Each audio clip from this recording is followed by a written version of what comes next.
Ya, jadi tugas besarnya adalah Anda akan melanjutkan pekerjaan terkait SKPL yang kemarin sudah diperbaiki atau sudah direvisi. Ya, sekarang tinggal membuat detail dari SKPL tersebut. Detailnya bagaimana? Saya akan coba share screen ya terkait pekerjaan Anda. Nah, ini ya. Tugas besar Anda ini terkait dengan UAS tentunya. Jadi UASnya kita kerjakan dari sekarang. Ya, keterangannya di sini. Saya sudah membuat sebuah format. Saya beri nama format 2, proyek perangkat lunak 2021 untuk mahasiswa TI semester 5. Keterangannya, dokumen ini dibuat dalam bentuk soft copy, dikerjakan secara berkelompok. Ya, karena kemarin kan Anda sudah bekerja secara berkelompok, sekarang juga tinggal melanjutkan. Lalu nanti tugas yang diunggah ke dalam e-learning itu cukup satu orang saja yang mengunggah. Ya. Kemudian penamaan berkasnya adalah seperti ini formatnya, kelas underscore UAS underscore PPL underscore nama. Nama di sini cukup satu orang saja. Contoh misalkan dalam mengerjakan tugas itu ketua kelompoknya misalkan yang diberi nama di sini. Jadi contohnya misalkan 5A underscore UAS underscore PPL underscore Ubed Saib titik doc. Dokumen yang saya minta nanti bentuknya doc ya, bentuknya dokumen. Mau docx boleh gitu ya. Nah, apa yang harus Anda kerjakan? Di sini saya minta Anda membuat spesifikasi rancangan perangkat lunaknya. Jadi kemarin kan di SKPL Anda sudah membuat rancangan perangkat lunaknya kan gitu ya, mulai dari arsitektur sampai dengan yang lain-lain. Nah, di sini saya minta detail semuanya dibuat. Gitu ya. Nanti semuanya dibuat, masukkan ke dalam format template yang saya berikan ini. Nanti halaman 1 ini bisa dihapus ya. Oke. Nah, nanti tugasnya itu diberi judul seperti ini. Kata template-nya bisa dihapus, judulnya spesifikasi rancangan perangkat lunak. Nama produknya atau judul produk yang Anda buat apa misalkan. Kemarin ada yang buat misalkan aplikasi pertanian, ada yang buat aplikasi kos-kosan. Nah, tulis di sini judulnya apa, lalu siapa saja yang membuat. Misalkan Ahmad, Ujang, Ubed, Saeb. Gitu. Tulis kelas dan NIM-nya siapa, serta nama jelasnya apa saja. Ya, tulis di sini. Nah, misalkan Pak berkaca dari kegiatan kemarin, ada satu anggota kelompok saya yang benar-benar tidak bekerja, boleh nggak saya hapus namanya? Boleh. Saya memperbolehkan Anda menghapus anggota kelompok yang memang tidak punya kontribusi. Jadi jangan sampai dia tidak punya kontribusi, Anda bergerutu karena Anda masukkan namanya di sini. Boleh dihapus gitu ya. Kalau nanti dia protes, saya sudah sampaikan boleh dihapus karena tidak ada kontribusi. Lalu di sini berikan logo. Kalau tidak ada, boleh logo kampus saja. Kalau Anda punya logo sendiri, Anda boleh tambahkan. Ya. Nanti tulis ini identitas program studi teknik informatika Fakultas Teknologi Informasi Unsap Jalan Kresito nomor 19 Sumedang tahunnya 2021. Nah, ini daftar isi. Ini saya buat dalam format otomatis. Jadi ini sebenarnya nggak perlu Anda ubah-ubah ya. Tinggal nanti Anda update tabel saja. Kalau nanti halamannya berubah tinggal update saja ya. Ini otomatis. Jadi nggak perlu Anda hapus ini gitu ya. Ada 3 bab yang Anda kerjakan. 1 pendahuluan, isinya identitas, definisi singkatan dan atau akronim, lalu referensi. Ingat, referensi yang memang tidak Anda gunakan gitu ya, tapi ada di dalam contoh template ini, tolong dihapus. Gitu ya. Lalu deskripsi umum membahas perspektif, karakteristik dan klasifikasi pengguna, ini saya masukkan kembali. Ini mirip seperti yang kemarin di SKPL. Cuman saya tambahkan dengan kebutuhan pengguna, lalu kebutuhan sistem perangkat lunaknya bagaimana. Di dalamnya ada kebutuhan fungsional sistem, kebutuhan non-fungsional sistem, lingkungan operasi, batasan desain, dan implementasi. Lalu di rancangan sistem saya minta untuk mendetailkan, menuliskan, menggambarkan semua hal mulai dari arsitektur, detail model sistemnya, struktur menunya, sampai dengan interface-nya. Ya. Nah, baik. Kita mulai bagian pertama, pendahuluan. Kita tulis identitas pembuat siapa saja. Ya. Contoh misalkan ini kelas 5B. Namanya siapa misalkan. A2, NIM-nya berapa, namanya siapa, lalu tulis fotonya. Terus Anda tulis semuanya sampai dengan seluruh anggota kelompoknya siapa, ya. Lalu berikutnya, setiap singkatan yang ada di dalam dokumen ini semuanya wajib ditulis. Contoh, misalkan saya menuliskan singkatan SRS. SRS itu kepanjangannya apa, lalu definisinya apa, ya. Ini saya tulis.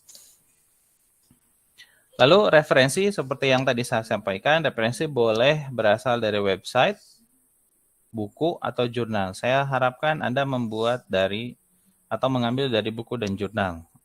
Acuan tahunnya tolong yang terbaru. Supaya apa? Anda benar-benar mencari data yang terbaru. Gitu. Tidak menggunakan jurnal, buku yang lama-lama. Gitu. Seperti contoh yang kemarin-kemarin kan saya perhatikan, itu ada yang referensi tahun 78, ada yang referensi tahun 2000-an gitu ya. Dalam artian 2000-an tuh kurang dari tahun 2015. Nah, diharapkan nanti referensinya yang terbaru gitu. Jadi jangan sampai Anda ambil tugas orang lain, lalu Anda catut tugas tersebut jadi tugas Anda, diberi judul dengan identitas Anda, padahal buatan orang lain, lalu Anda ambil referensi-referensinya, tapi tidak melihat. Nah, jangan sampai seperti itu. Kemarin-kemarin saya evaluasi banyak yang tugas orang lain dikerjakan gitu tanpa diedit, tanpa disadur ulang gitu. Sebaiknya tidak dilakukan ya. Atau misalkan tugas kakak kelasnya itu ditulis ulang. Di sini ada tuh yang seperti itu gitu. Bahkan template-nya sama persis dengan template sebelumnya, Pak. Kenapa saya tahu? Karena saya yang buat template-nya gitu. Ya. Jadi referensi tolong tahun terbaru minimal 2015. Ya, paling lama itu 2015.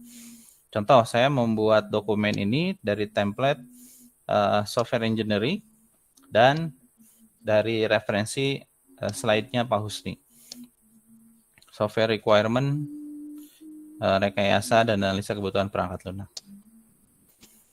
Lalu yang kedua, deskripsi umum. Di sini Anda membahas perspektif dari perangkat lunak. Kalau kemarin rada bingung bikin perspektif itu bagaimana. Nah, Anda boleh tuliskan deskriptif si aplikasi kita tuh seperti apa.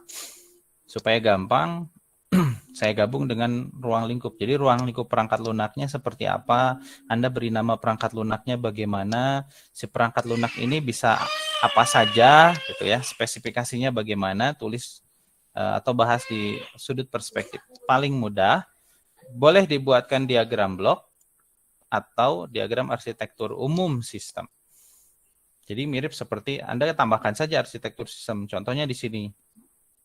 Nah, di sini misalkan ini hanya contoh saja arsitektur aplikasi sistem informasi akademik online. Nanti Anda bikin deskripsinya bahwa si arsitektur sistem ini membahas mengenai bagaimana sistem informasi akademik ini berjalan. Media yang digunakan media daring, gitu ya, perangkatnya menggunakan fasilitas internet, lalu misalkan menggunakan sistem mobile service yang nanti bisa diakses oleh orang tua, baik oleh siswa itu sendiri maupun oleh guru. Selain itu, misalkan usernya adalah dinas pendidikan, juga sekolah itu sendiri. Jadi usernya ada dinas pendidikan, ada sekolah, ada siswa, ada guru, ada orang tua siswa. Di samping itu, misalkan ada data center yang nanti dikelola oleh administrator. Nah, nanti Anda jelaskan sedemikian rupa, gitu ya, sudut pandang aplikasi ini bagaimana? Di bagian perspektif.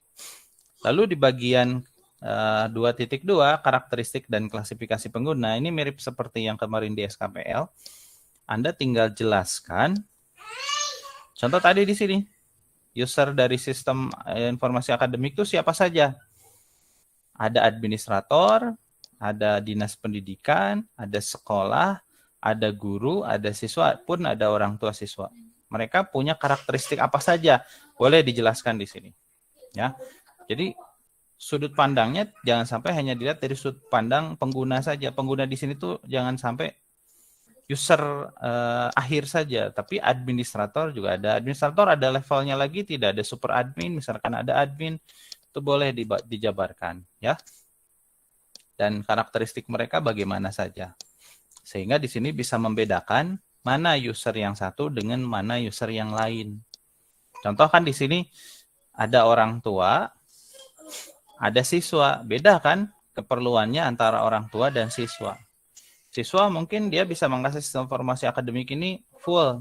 Misalkan dia bisa lihat nilai, dia bisa lihat daftar mata pelajaran, dia bisa lihat daftar pembayaran.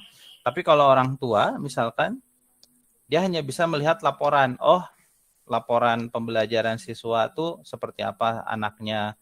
Lalu misalkan dia bisa melihat anaknya sudah benar-benar bayar keuangan, tidak ada laporan keuangan. Gitu. Lalu beda lagi dengan guru misalkan. Nah, itu nanti karakteristiknya dibahas. Lalu yang berikutnya adalah bagian kebutuhan pengguna. Nah, ini yang saya tambahkan.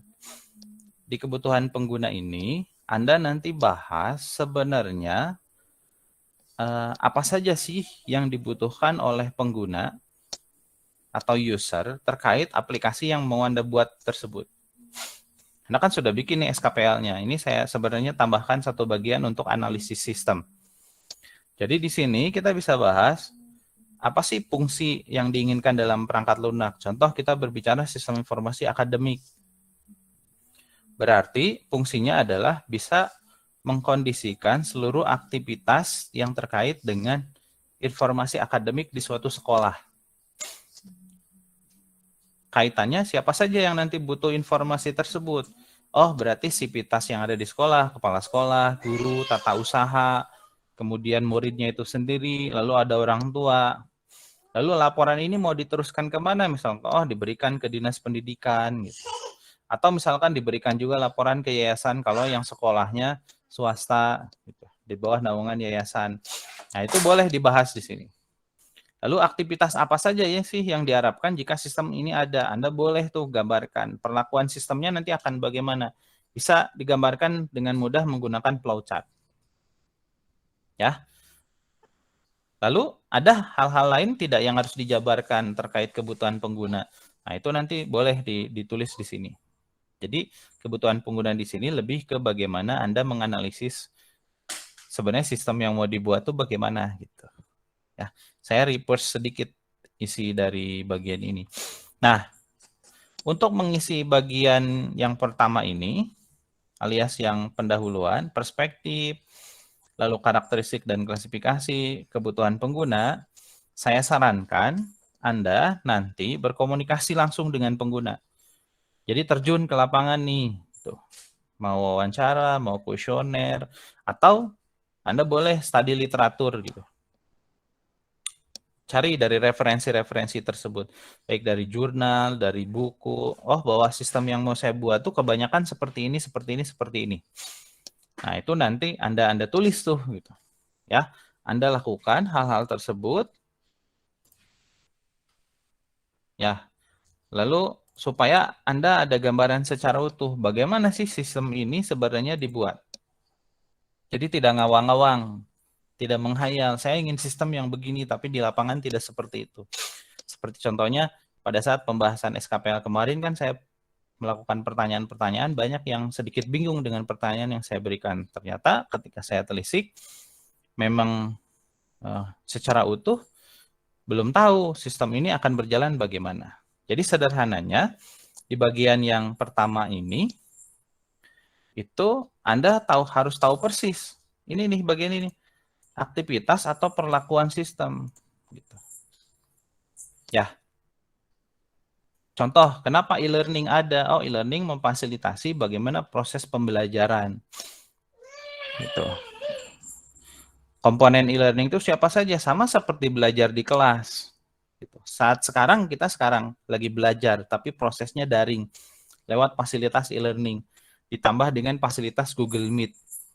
Kenapa ditambah Google Meet? Google Meet ini adalah satu fasilitas teleconference, ya, teleconference yang bisa memperlihatkan keadaan dalam bentuk gambar atau video, lalu menggambarkan juga audionya bagaimana, sehingga user yang tergabung di dalam Google Meet itu, dia bisa saling berinteraksi. Nah, kita gunakan dalam e-learning, dia bisa memfasilitasi proses belajar mengajar. Komponennya siapa? Ada guru, ada murid atau mahasiswa di sini, ada dosen, ada bagian yang materi yang dipelajarinya. Anda bisa lihat di sini tidak ada papan tulis, tapi kita bisa share screen. Nah, ini adalah proses pembelajaran online yang perlakuan sistemnya sama seperti kita belajar di kelas. Hanya ruangan kelasnya kita ganti dengan ruangan daring atau room di dalam Google Meet. Nah, ya. Jadi jangan sampai ketika Anda bikin sistem, aktivitasnya tuh jauh berbeda dengan aktivitas sesungguhnya. Gitu. Makanya sebaiknya, ini nih saya tulis. Anda terjun langsung ke lapangan, lihat. Misalkan kemarin ada yang bikin sistem angkot online. Anda harus tahu dulu, angkot itu beroperasi seperti apa. Sama tidak dengan sistem Grab atau Gojek atau InDriver atau Maxim. Oh, ternyata beda. Maka kita harus tahu dulu perilaku orang kalau naik angkot, kalau driver angkot atau supir angkot tuh bawa angkot bagaimana, lalu jalur angkotnya bagaimana atau kita sebut trayek, itu kita harus tahu. Jadi jangan sampai kemarin ada yang ngebahas sistem angkot, angkotnya bisa ngejemput. Nah, ada tuh dua tim yang bikin sistem angkot, beda kelas. Tapi kalau yang satu, dia bikin sistem angkotnya, si angkotnya tuh bisa jemput kemana saja, di mana saja. Nah, itu kan tidak mungkin terjadi kalau angkot. Kenapa? Angkot ada trayek. Nah, ya. Jadi harus hati-hati. Lalu yang berikutnya adalah, tadi kita sudah bahas kebutuhan penggunanya, sekarang kita bahas kebutuhan sistemnya. Mau bagaimana? Nah, supaya mudah, kebutuhan sistem ini kita bahas dari sisi kebutuhan fungsional sistem. Di sini kita menjelaskan apa saja sih yang tersedia di dalam sistem tersebut, atau layanan-layanan apa sih yang disediakan oleh sistem ketika nanti aplikasi ada. Lalu bagaimana sistem akan bereaksi terhadap input tertentu, bagaimana sistem akan berperilaku. Nah, ini disesuaikan dengan kebutuhan pengguna. Makanya di bagian atas, ini nih, pengguna meminta fungsi apa saja kalau perangkat lunak ini ada. Lalu data dan informasi apa saja yang harus diproses di dalamnya. Lalu yang ketiga, aktivitas sistemnya akan seperti apa diharapkan sesuai dengan fungsi yang diinginkan. Maka kita jabarkan di sini. Oh, contoh misalkan, sistem informasi akademik yang saya buat, kebutuhan fungsionalnya 1, 2, 3, 4, banyak gitu. Layanan yang pertama, sistem harus ada fitur untuk aktor yang masuk dan keluar dari aplikasi sesuai hak akses. Karena tadi misalkan, usernya levelnya banyak. Ada orang tua, ada siswa, ada kepala sekolah, ada guru, ada dinas pendidikan. Maka harus beda-beda nih status loginnya gitu, sesuai hak akses. Guru dia bisa ngapain, siswa dia bisa ngapain, orang tua dia bisa ngapain, itu disesuaikan dengan kebutuhan mereka masing-masing. Lalu kebutuhan fungsional lainnya apa misalkan? Sistem menyediakan fitur untuk mengelola dan edit data akun pribadi. Nah, terus seluruhnya Anda jabarkan sesuai dengan sistem yang Anda buat tersebut. Dari awal sampai akhir. Gitu. Dia bisa berfungsi apa saja. Nah, di luar kebutuhan fungsional, kita jabarkan apa sih kebutuhan non-fungsionalnya. Kita menjelaskan mengenai hal-hal lain di luar definisi kebutuhan fungsionalnya itu sendiri. Misal, bagaimana sistem kehandalannya, bagaimana waktu responnya, misalkan bagaimana dari sisi proses penyimpanan datanya, dan lain sebagainya. Itu kita jabarkan hal-hal yang sifatnya non-fungsional. Bagian fungsional dan non-fungsional, Anda bisa lihat kembali materi sistem requirement specification yang sudah kita bahas pada mata kuliah metode perangkat manajemen proyek perangkat lunak. Itu saya sudah pernah menjelaskan. Itu bisa tuh Anda nulis kebutuhan fungsionalnya itu apa, non fungsionalnya bagaimana gitu. Nah, itu Anda bisa lihat. Sebagai contoh di sini misalkan, kebutuhan non fungsionalnya adalah sistem informasi akademik itu bisa diakses selama 24 jam penuh selama 7 hari. 24 jam, 7 hari. Gitu. Lalu sistem memiliki verifikasi login dengan menggunakan CAPTCHA untuk meminimalisir peretasan. Nah, lihat. Di sini ada tambahan CAPTCHA untuk meminimalisir peretasan. Tapi sebenarnya kalau login tanpa CAPTCHA boleh nggak? Boleh aja. Cuman dengan CAPTCHA itu verifikasi akan lebih tinggi. Kita katakan seperti itu. Sehingga meminimalisir peretasan. Nah, oke, kalau begitu. Ini non-fungsional. Artinya sistem ini, kalau hal-hal terkait non-fungsional ini ada, gitu ya, dia akan memaksimalkan sistem tersebut. Tapi kalaupun tidak ada, sistem tetap bisa berjalan. Kenapa? Karena kebutuhan fungsionalnya jelas. Ya, istilahnya ini hal-hal yang sunnah, tapi sunnahnya mu'akad. Nah, kalau di kita kan seperti itu ya. Sunnah mu'akad itu akan lebih baik kalau ada dan kalau dikerjakan. Contoh, Anda coba lihat di browser Anda kalau yang sekarang pakai Google Meet tanpa aplikasi Android. Anda pakainya di browser. Lihat, aplikasi-aplikasi semisal Google Meet seperti ini atau e-learning itu selalu Anda lihat di depannya adalah HTTPS. Tidak HTTP saja, tapi selalu pakai S. Kenapa? Dia sudah berbasiskan SSL. Secure. Jadi dia sudah secure, sudah diamankan sehingga peretasan sedikit lebih sulit. Gitu. Ya. Jadi tingkat keamanannya lebih tinggi daripada hanya menggunakan HTTP biasa. Oke. Nah, itu contoh kebutuhan non-fungsional. Berikutnya adalah lingkungan operasi. Anda sudah tahu kebutuhan pengguna, Anda sudah tahu kebutuhan fungsional sistem. Lalu si sistem ini nanti akan beroperasi dengan, nah, Anda jabarkan sistem operasinya bagaimana, kemudian software hardware-nya seperti apa yang dibutuhkan supaya sistem ini bisa berjalan. Anda jabarkan. Kemarin sudah banyak yang benar mengerjakannya ya di dalam SKPL. Jadi sebenarnya tinggal memperbaiki di sini.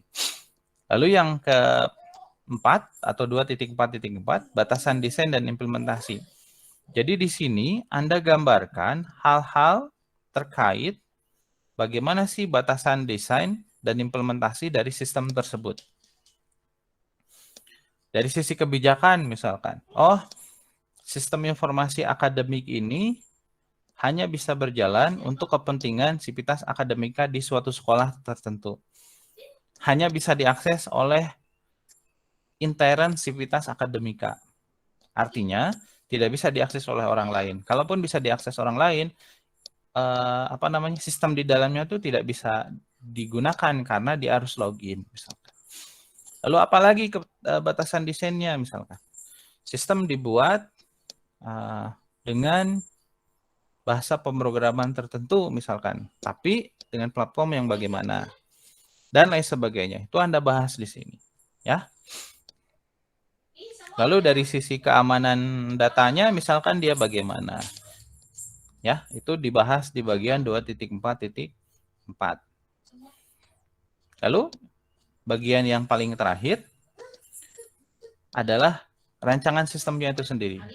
Anda bahas bagaimana sih si arsitektur sistem itu. Contoh kita gambarkan seperti ini.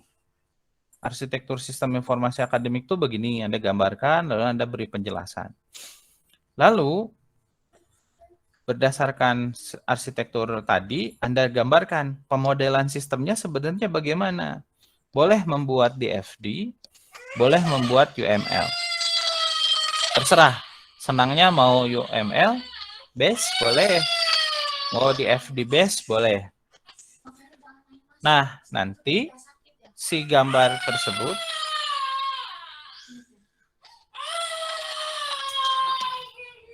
ada iklan ya, masuk suaranya. Oke, mohon maaf.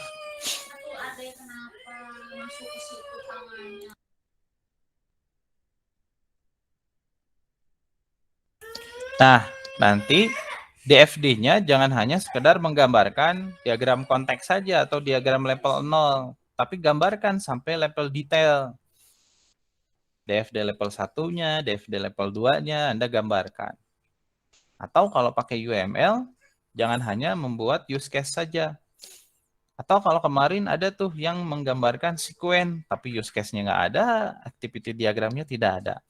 Minimalnya yang digambarkan secara behavior status ya, kita buat use case diagram, kita buat activity diagram, lalu kita buat sekuen diagram untuk setiap aktivitas yang ada di dalam use case. Jadi detail semuanya.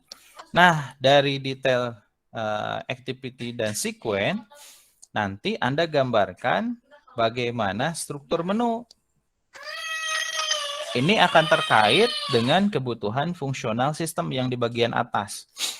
Contoh, sistem informasi akademik, misalkan struktur menunya begini, ada halaman utama, ada halaman login. Ketika sudah login, user, gitu ya, nanti ada halaman dashboard.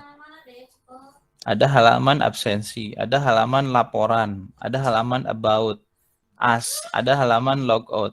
Logout nanti terkonfirmasi untuk logout dan lain sebagainya. Ini hanya contoh. Gambar-gambar yang saya tampilkan di sini hanya contoh saja. Maka struktur menunya kalau Anda banyak, maka harus dibuat bagian struktur menunya seperti apa gitu. Ya. Kalau ternyata misalkan dashboard ada struktur menu apa saja, tambahkan lagi seperti ini. Absensi itu ada proses absensi apa saja, tulis semua. Jadi gambarkan sampai ke bagian yang terkecil. Berdasarkan struktur menu inilah nanti Anda buat rancangan antarmukanya atau interface-nya. Itu. Contoh, ini adalah interface misalkan halaman sistem informasi akademik untuk mahasiswa. Misal, Anda boleh gambarkan untuk rancangan interface ini dalam format wireframe saja, atau dalam format mockup. Atau keduanya boleh, wireframe dan mockup. Tahu ya, bedanya wireframe ya benar, wireframe sama mockup. Nah, ini mockup, kalau ini wireframe. Oke. Jadi benar-benar Pak, si menunya ini harus banyak, ya sesuai dengan struktur menu, ya sesuai dengan diagram model yang Anda buat, ya sesuai dengan kebutuhan fungsional yang dijabarkan di bagian 2.3. Ya. Sorry, di 2.4. Nah, ini terkait dengan tugas besar yang harus Anda kerjakan selama kurang lebih 3 minggu. Kalau dari sekarang, ya berarti 4 mingguan alias 1 bulan lah gitu Anda kerjakan ya. Baik, sampai sini ada yang mau ditanyakan dulu terkait tugas besar kita diskusi hari ini, jadi tidak akan terlalu lama. Enggak? Nanti rekaman ini akan saya unggah. Silakan Regita. Assalamualaikum Pak, saya izin bertanya, Ya, untuk boleh. studi kasusnya, untuk aplikasinya yang kemarin boleh diambil nggak Pak? Atau harus yang mulai dari awal gitu Pak? Lanjutan dari yang kemarin. Oh lanjutan yang kemarin Pak. Iya. Oh siap. Ya, Mohon jadi maaf Pak. ya. Jadi saya tekankan si tugas ini prosesnya adalah sebenarnya yang harus saya lakukan di awal ke Anda itu adalah kita bikin dulu sistem ini, kita lakukan analisis sistem, lalu kita bikin modelnya, lalu baru kita buat SKPL. Nah, kemarin saya balik dulu nih, kita bikin SKPL dulu. Nah, ternyata dari hasil aktivitas, SKPL-nya banyak nih yang agak kurang sempurna, maka saya balik prosesnya sekarang. Itu UAS-nya kita mengerjakan proses yang harusnya kita lakukan sebelum SKPL dibuat. Gitu. Jadi, apa yang dilakukan? Isian ini sebenarnya Anda tinggal memindahkan atau mendetailkan dari apa yang kemarin sudah dibuat di SKPL. Ya. Jadi nggak perlu lagi bikin yang baru. Ya Pak, Gitu. baik. Terima kasih Baik. Pak. Ya, sama-sama. Regita kemarin membuat apa? Membuat WO itu Pak, wedding organizer. Nah, tinggal balik saja wedding organizer-nya dibahas di sini. Jadi sistemnya kebutuhannya untuk apa, penggunanya nanti siapa, diperdetail, diperjelas di sini. Siapa? Oke, ada lagi yang lain?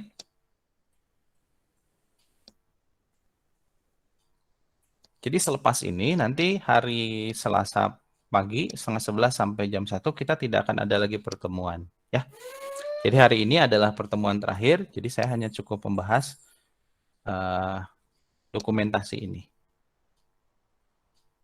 Kecuali kalau Anda butuh diskusi, Anda boleh email ke saya terkait hal-hal dalam pengerjaan tugas ini. Atau kalau Anda sedikit bingung, Anda sebenarnya boleh kolaborasikan dengan tugas yang ada di Digital Startup. Gitu ya. Boleh kolaborasikan gitu. Isian tugasnya tidak terlalu jauh, ya. Ada lagi? Silahkan yang mau bertanya.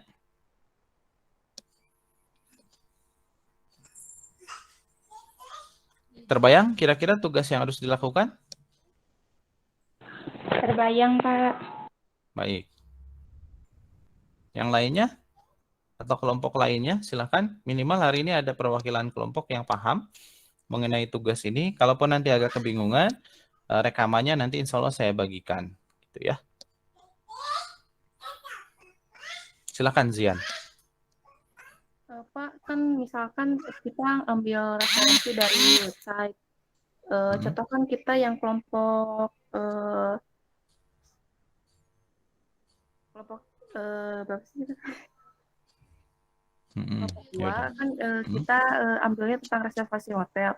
Nah, mengacunya itu kan ke apa sih, ke website yang aplikasi booking hotel online. Itu cara penulisan di referensinya nanti gimana, Pak? Nah, jadi kalau misalkan website itu biasanya paling gampang nulis referensi itu di Word, biasanya dia sudah memiliki fasilitas reference. Nih saya munculkan ya. Biasanya kalau website itu kita ambil address websitenya apa. Misalkan bookinghotel.com gitu ya. Si pembuat websitenya siapa? Misalkan suka ditulis tuh nama pembuatnya. Nah, nama pembuatnya kita tulis saja perusahaan dari website hotel bookinghotel.com tersebut siapa? Oh, nama perusahaannya misalkan Booking. Nanti kita tulis Booking, lalu tahun berdirinya, tapi kalaupun tidak, Booking dalam kurung, address websitenya www.bookinghotel.com, lalu di bawah ditulis akses kapan. Misalkan diakses tanggal 21 Desember 2021 jam 11.41. Nah, seperti itu juga boleh, Jian.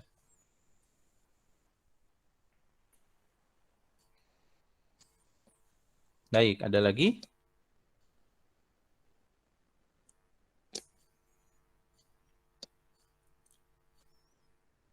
Silakan. Ada lagi yang mau bertanya?